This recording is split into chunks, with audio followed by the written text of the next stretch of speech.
우리에게 주시는 하나님의 말씀 보겠습니다. 요한복음 16장, 신약성경 요한복음 16장 16절부터 22절까지입니다.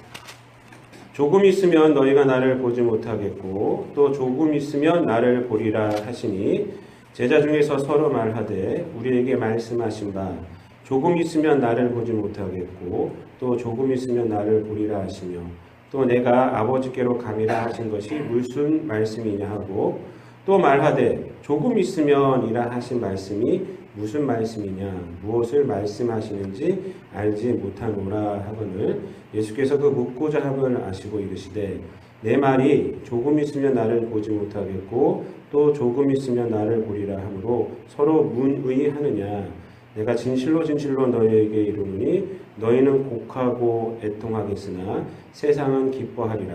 너희는 근심하겠으나 너희 근심이 도리어 기쁨이 되리라.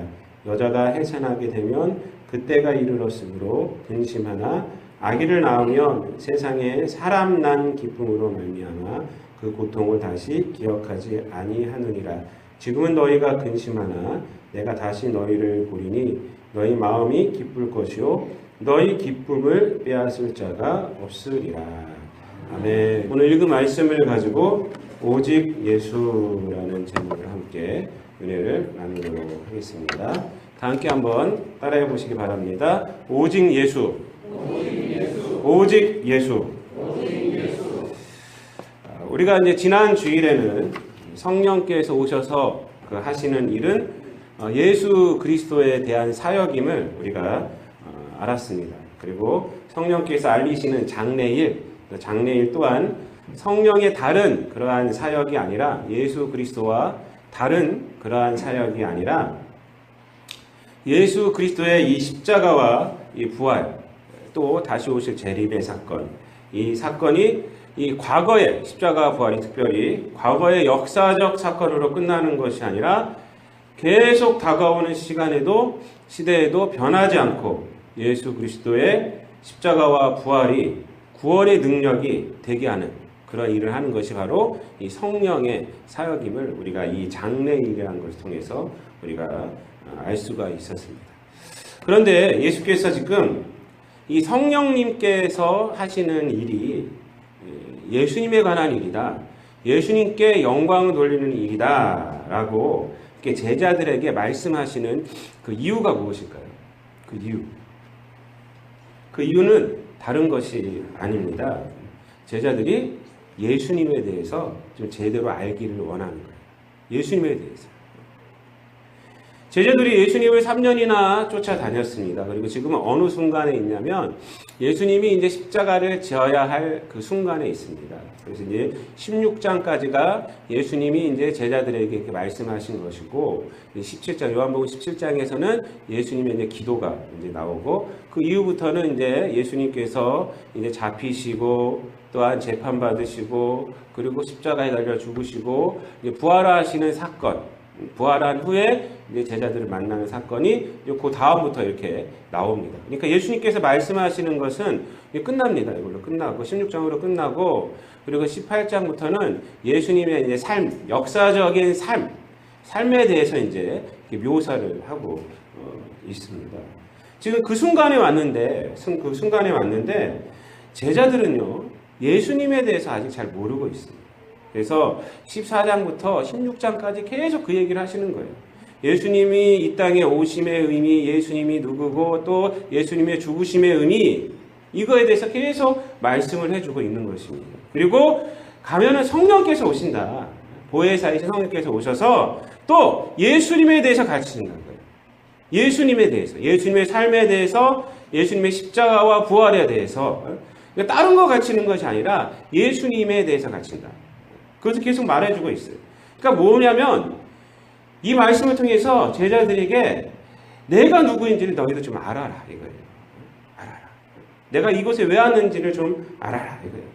그 예수님의 실체에 대해서 좀 잘 알아야 한다라는 그러한 예수님의 그러한 원함이 있는 것입니다. 여러분 현재 우리 신앙인들도 그렇습니다. 여러분 복음이 무엇입니까? 라고 물으면요 우왕좌왕해요. 우왕좌왕. 복음이란 것은 많이 들어봤는데 교회에서 맨날 복음 듣지 않습니까? 복음을 믿어라, 뭐 복음을 전해야 한다. 복음이 뭐냐라고 이렇게 질문하면 잘 몰라요. 지난번에도 말씀드렸지만 여러분 믿음의 실체가 무엇입니까? 믿음의 실체.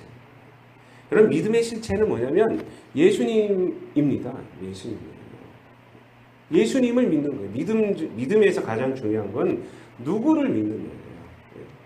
누구를 믿느냐 가장 두 번째로 중요한 게 내가 얼마나 믿느냐지만 사실 믿음에서 가장 중요한 거는 대상입니다. 대상. 여러분 이 세상에 우상도 뜨겁게 섬길 수 있어요. 뜨겁게 섬기는 사람들도 있고요. 제가 이번 주에 우리 친구들을 좀 만났는데 고등학교 동창들 30년 만에 처음 얼굴을 보는 일이 있어요. 그래서 이제 졸업 앨범을 가지고 뭐 이런저런 얘기를 하면서 얘는 지금 어떻게 살고 얘는 어떻게 살고 막 다 얘기를 해주더라고요. 30년 전에 앨범을 가지고 그 친구가 와서 쭉 얘기를 해주더라고요.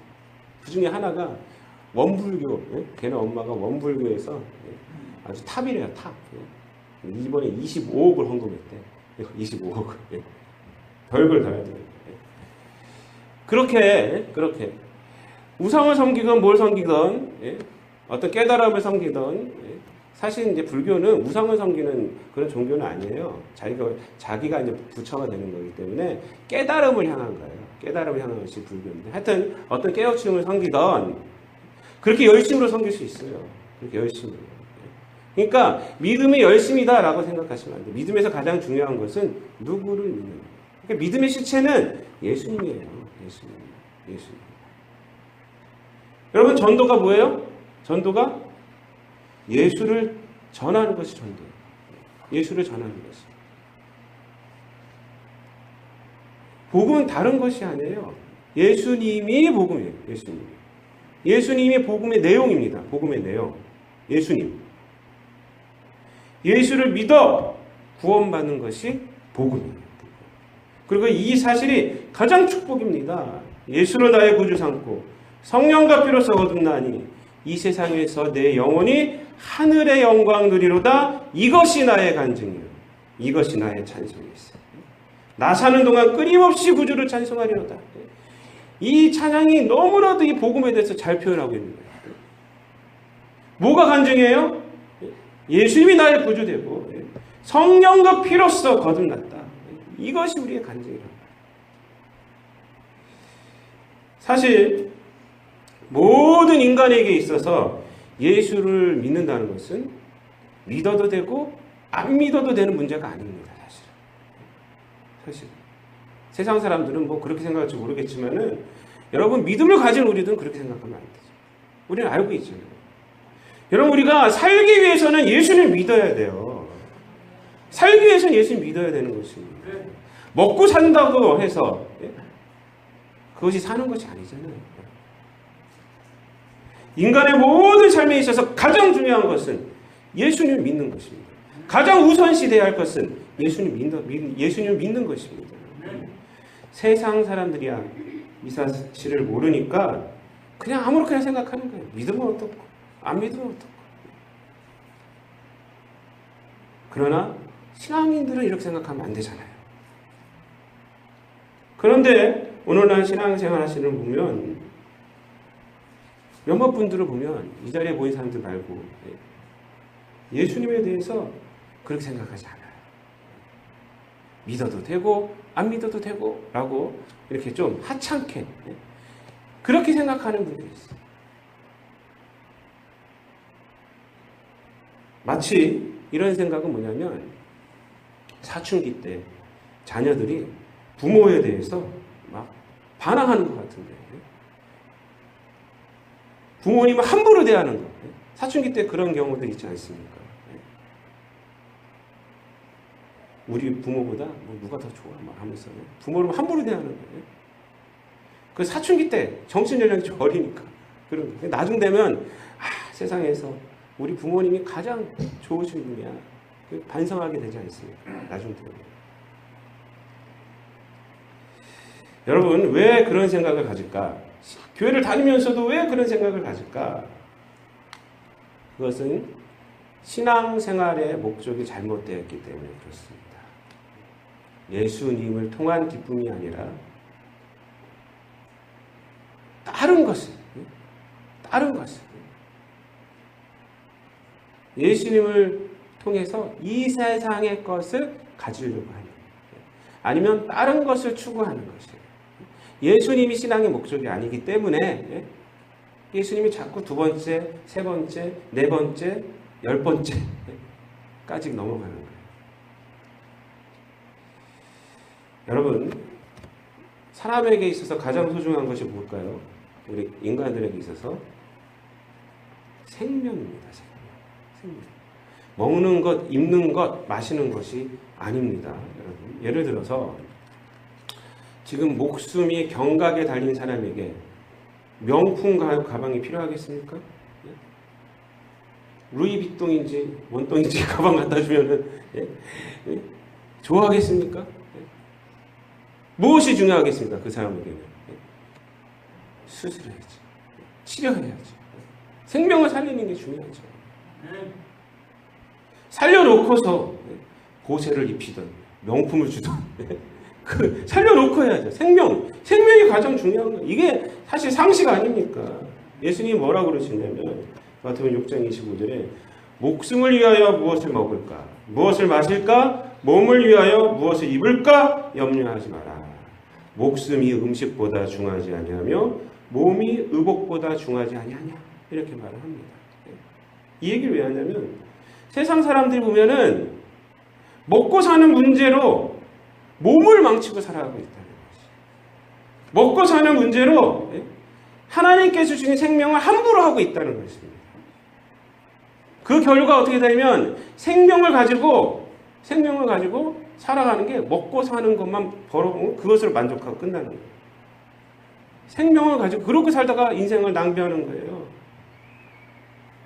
예수님이 뭐라고 그러셨냐?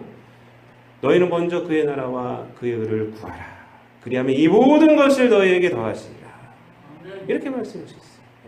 이 얘기는 뭐냐면 생명을 낭비하지 말고 산다는 것은 인간이란 하나님의 나라와 하나님의 의를 위해서 살아가는 존재가 인간이다. 100년, 200년 살아도 먹고 사는 것만 있으면 그건 아무것도 아니에요. 생명 갖고 낭비한 거예요. 낭비한 거. 하루를 살아도 하나님의 나라와 하나님의 뜻을 위했다면 그것은 남는 거예요. 그것이 생명 갖고 잘 산 겁니다. 그것은. 여러분, 사람은 먹고 마시는 것이 전부가 아닙니다. 그런데 이것을 무엇을 통해서 이 세상에서 우리가 알 수 있습니까? 예수님을 믿을 때 알아요. 예수님을 믿어서 우리가 구원받으면 우리가 알게 됩니다. 그래서 알아요.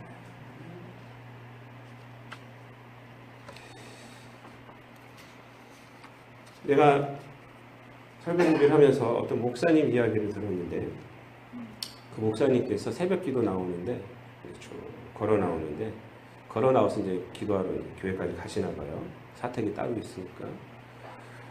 근데 새벽에 어둠침침한데 걸어오는데 저 앞에서 등치 큰 남자가 이렇게 웅크리고 있다는 거예요. 집 앞에, 딴 집 앞에. 깜짝 놀라가지고 저길 지나가야 되나 말아야 되나 고민을 했대요. 그래서 설교해야 되니까 목사들은 설교해야 하기 때문에 담대해요. 우리 사명 때문에 담대해요. 저도 그래요. 저도 뭐 딴 것 때문에 하는 것이 아니라 가야 하기 때문에 가야 하는 거예요. 갔대요 그냥. 근데 가서 보니까 뭐냐면 그것이 커다란 곰인형이었다고. 그 앞집에서 버린 거예요. 버린 거. 커다란 곰인형이에요. 그래서 이게 뭐야 하고 갔대요 그냥. 근데 그러면서 그 목사님이 하시는 말씀이 무슨 얘기를 하냐면 그것이 곰인형인 줄 왜 내가 몰랐을까요? 그 왜 그럴까요? 어두웠기 때문에. 아침이었으면 괜찮아요. 아침이었으면은 환하기 때문에 빛이 있었기 때문에 그것을 발견해내고 그 구분할 수가 있었어. 구분할 수가 있었는데 깜깜했기 때문에 이러고 있으니까 두려웠던 거예요. 여러분, 우리의 삶이 그래요. 삶이. 예수 그리스도를 믿지 아니하면 세상을 볼 수 있는 그러한 눈이 없습니다. 우리는 빛이 없기 때문에. 그래서 근심과 걱정 가운데 살아가는 거예요. 그냥 그 근심과 걱정 때문에 또 별의별 일들을 많이 하게 되는 겁니다. 별의별 일들을 많이 하게 되는 거예요. 그러나 우리가 예수님을 믿으면 비로소 환해지는 거예요. 인생의 비밀이 밝혀지고 내가 무엇을 해야 될지 알게 되고 예수님을 믿으면 내 과거까지도 변하게 됩니다. 변하게 돼요. 이게 무슨 말인가 생각되시죠? 타임머신 타고 돌아가는 게 아니고 지난번에 말씀드렸는데 과거를 재해석할 수가 있어요. 과거를. 예수님 믿으면. 그래서 그것 가운데 우리가 회개할 수도 있고 그것이 치유받아서 그 상처받은 자들을 치유할 수 있어요. 그 예수 믿을 때만 일어나요. 예수 믿지 아니하면 늘 그 가운데 숨겨두는가 봐요. 꽁꽁 숨겨두는. 누가 알까봐 벌벌 떠는가 봐요. 누가 들춰내면 화내고. 그러나 예수님 믿으면 치유합니다. 현재도 그렇고 미래도 내가 나아가야 할 방향을 알게 됩니다. 왜? 빛이 있기 때문에. 인생에 빛이 있기 때문에. 여러분 지금 예수님께서 말씀하시는 것은요. 어떤 지식을 깨우쳐라. 이런 얘기를 하는 것이 아닙니다. 나를 좀 알아라 이 말이에요. 나를 알아라. 나를 알아라. 오늘 본문 말씀도 그렇습니다.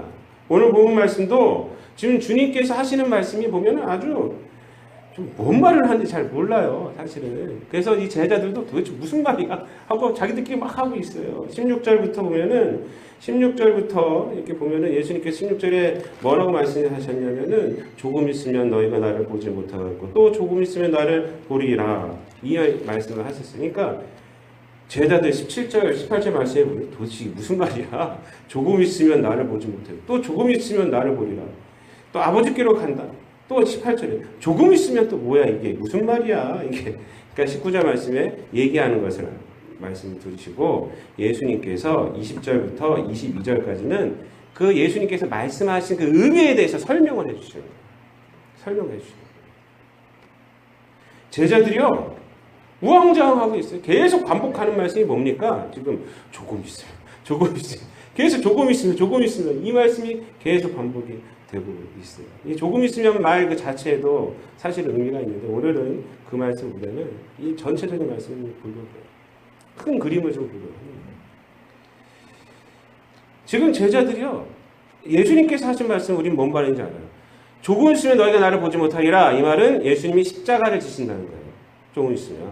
그래서 보지 못해요. 근데 조금 있으면 나를 보리라. 이 말은 뭐냐면 다시 부활하신다는 겁니다. 사실 이제 부활하신다는 의미도 있고 더 멀리 나가서 재림하신다는 그 의미도 있어요. 사실 두 가지 의미가 다 여기 있어요. 나를 보리라 하는 말에는 두 가지 의미가 다 있습니다. 근데 당장은 뭐냐면 부활하신다는 거예요. 부활의 주님을 만난다는 것입니다. 예수님을 십자가에 달리는 것을 보고 이 제자들의 그런 감정 상태를 지금 말씀해 주고 있어요. 예수님이 없어지면은 이 제자들이 어떻게 되느냐? 근심한다는 겁니다. 그래서 20절 말씀에 보면은 너희는 곡하고 애통하겠으나 세상은 기뻐한다. 세상은 내가 죽으면 기뻐한다는 거예요. 근데 제자들은 뭐냐면 곡하고 애통한다는 거예요. 지금. 왜? 예수님 볼 수 없기 때문에. 예수님께 십자가에 달려 돌아가셨기 때문에. 그런데 도리어 그 근심이 기쁨이 된다. 왜? 그 다음 말씀에 보면은 22절 말씀에 보면은 너희가 근심하나 내가 다시 너희를 보리니 예수님이 부활하셔서 보신다. 그러면 그때 기쁨이 생기는데 그 기쁨은 빼앗기지 못한다. 지금 이 얘기를 하고 있어요. 21절 말씀은 비유적인 얘기를 하고 있습니다. 그런데 예수님이 내가 십자가에 달려서 이제 죽어. 근데 그래서 넌 몹시 못하는 거야. 근데 내가 다시 부활해. 그때 넌 보게 되면 기쁠 거야. 이렇게 말씀해 주시면 될 텐데 그렇게 말씀 안 해주세요. 그렇게 말씀 안 해주시고 지금 이렇게 말씀을 하세요. 그냥 감정 상태만 얘기해요. 근심과 걱정이 있지만은 그러나 다시 내가 와서 너를 볼 때 다시 나와서 볼 때 너희들에게 기쁨이 있을 거야. 그 기쁨을 빼앗을 수가 없어 라고 얘기를 합니다. 지금 예수님께서 이 제자들에게 이렇게 좀 모호하지만 모호함을 갖고 말하는 이유가 뭐냐면 예수님을 드러내려고 하는 것입니다. 예수님. 여러분 제자들이 갖게 되는 기쁨이 무엇 때문에 생기는 기쁨입니까? 22절 말씀에 보면은 예수님이 다시 와서 너희를 보리니 라고 말하고 있어요. 너희를 보리니. 그러니까 내가 다시 와서 너희를 보리니 너희 마음이 기쁠 것이요 라고 말하고 있습니다. 누구 때문에 기쁘다고요? 예수님 때문에. 부활하신 예수님 때문에 제자들이 기쁠 것이다. 그러니까 이 설명의 핵심은 뭐냐면 기쁨 중에 누가 있느냐? 이 기쁨의 원인이 누가 되느냐? 바로 예수님이 된다는 것입니다. 예수님이 기쁨의 원인이 된다는 것이에요. 이 제자들이.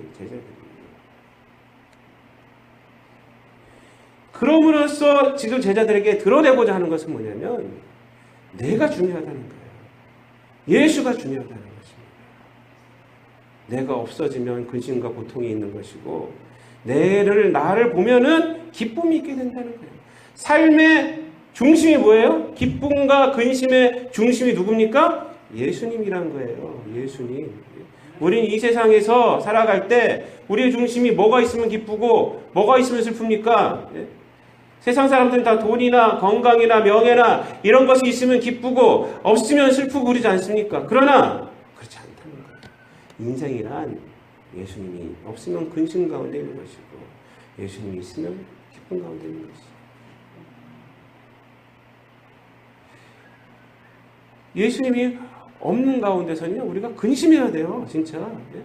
근심해야 돼요. 근데 이 세상 사람은 거꾸로 돼 있죠. 지금 거꾸로 돼 있어요. 예? 거꾸로.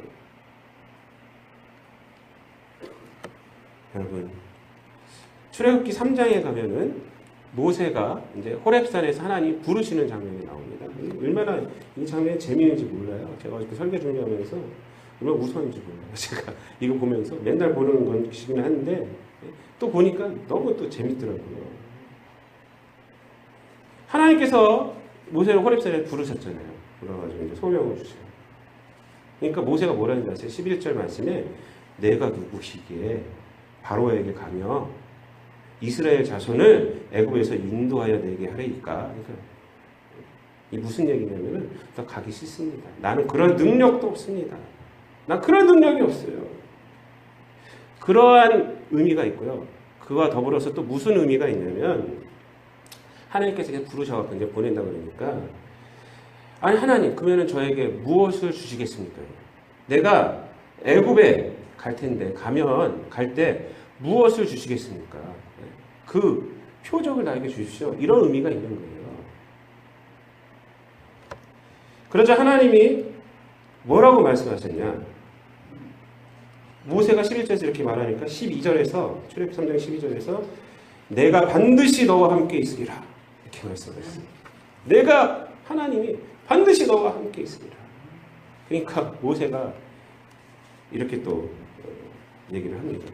하나님의 이름이 무엇입니까? 이렇게 물어봐요. 네?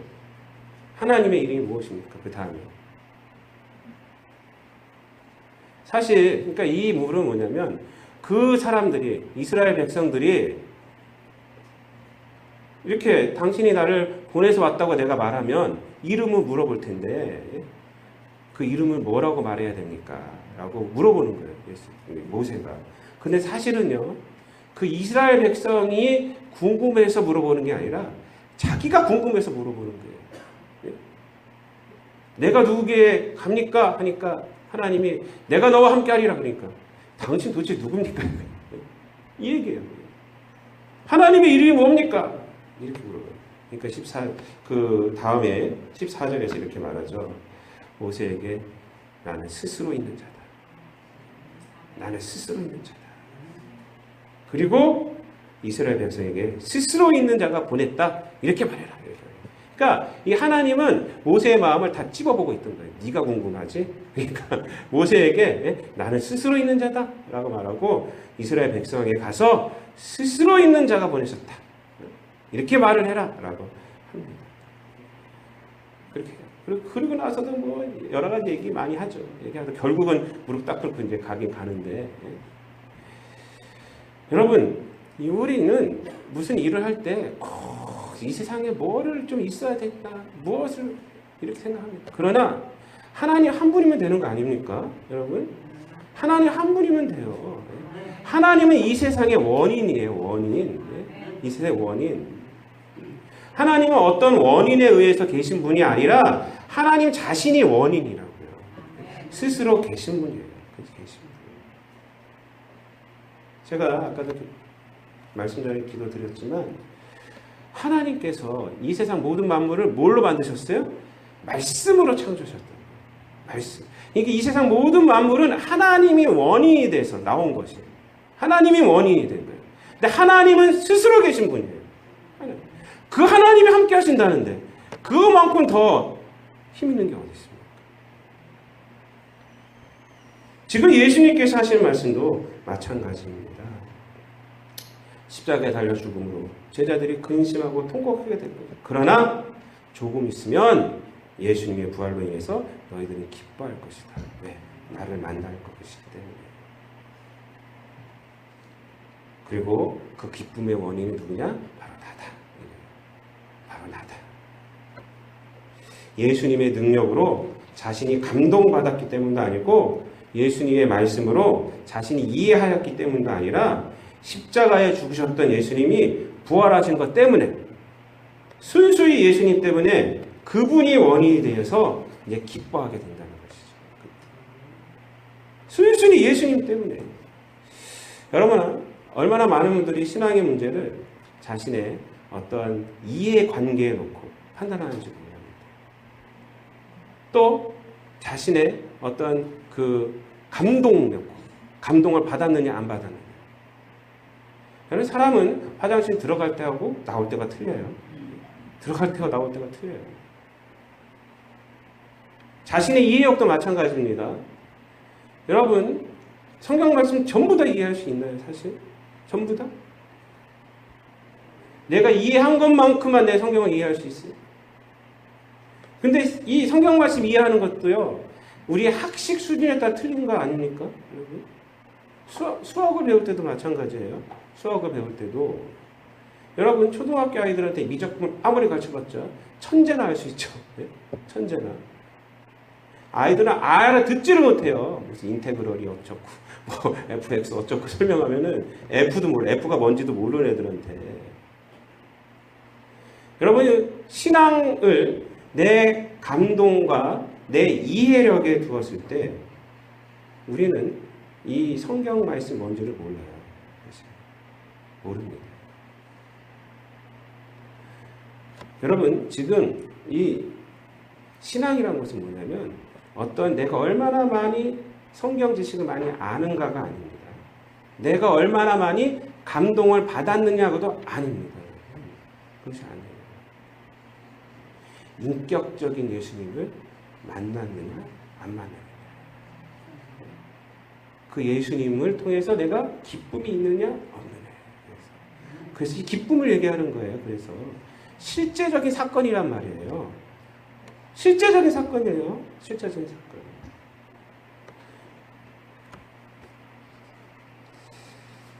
여러분, 예수님은요, 이 요한복음에서 지금 계속해서 뭐라고 말씀해 주셨냐면은 내가 주는 물을 마시는 자는 영원히 목마르지 아니하리니 내가 주는 물은 그 속에서 영생하도록 솟아나는 샘물이 되리라. 요한복음 4장 14절에서 말씀하셨습니다.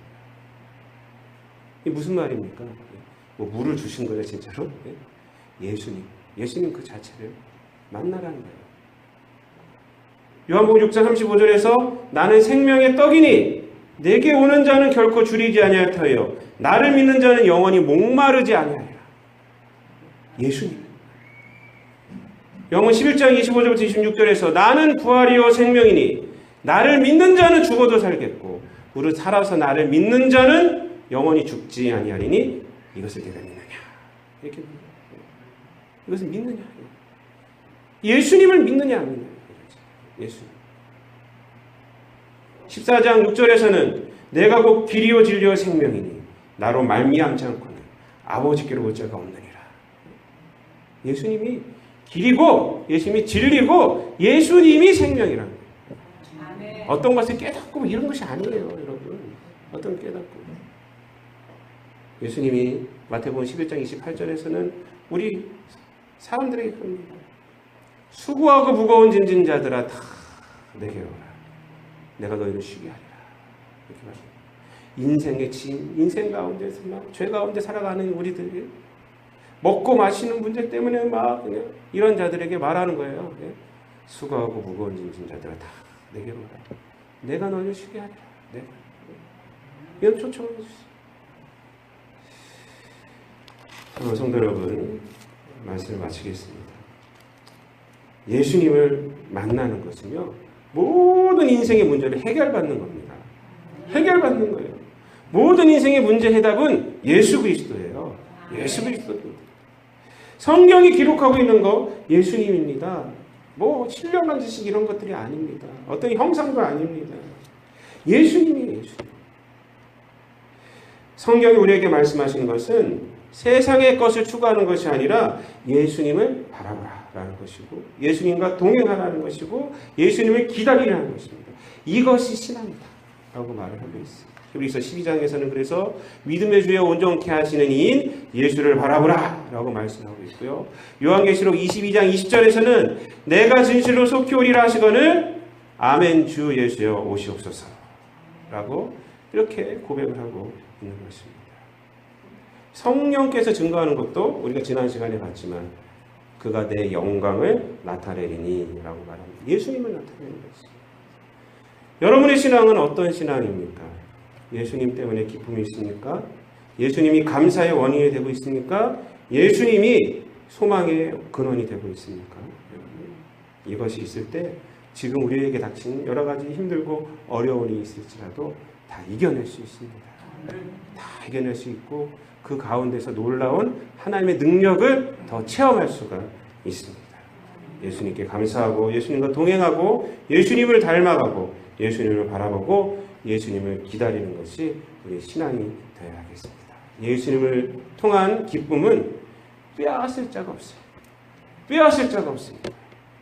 이 기쁨을 늘 잃지 않고 살아가시는 저 여러분 되시기를 우리 주님 예수 그리스도의 이름으로 축원드립니다.